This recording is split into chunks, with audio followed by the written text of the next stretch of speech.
well, certainly within the oil industry, there is this, the House of Biden and the House of Saud is a very fractious relationship, isn't it, in terms of what Jake Sullivan put out on the night that OPEC cut production by 2 million barrels. Let's pivot to politics.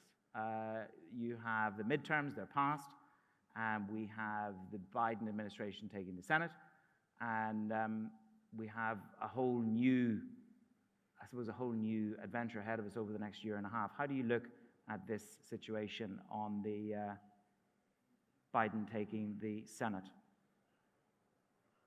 Biden holding. Holding. The Senate. I was encouraged by the election.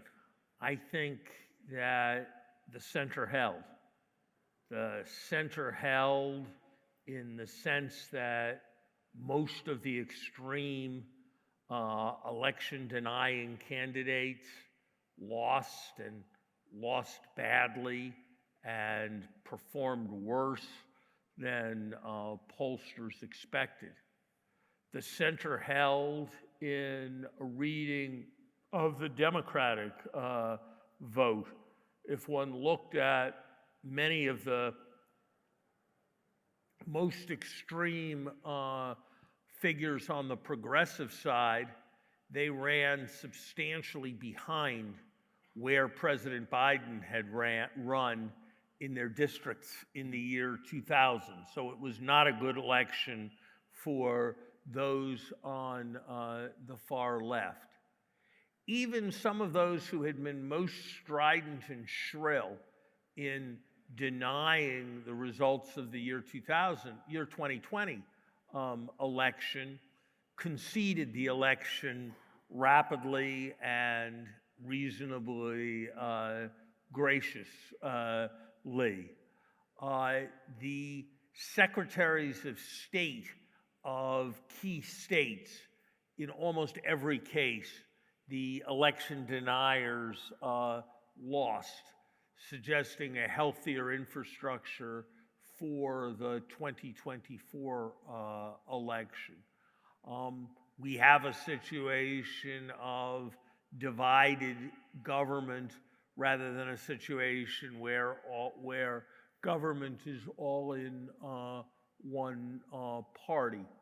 So I think in a very broad sense, the center held.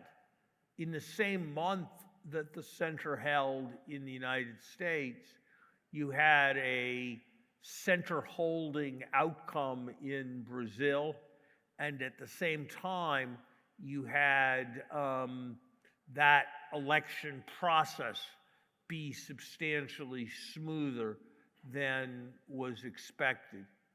I would judge that the restoration of reasonable normality has occurred more rapidly than most people would have expected in Britain 10 weeks ago.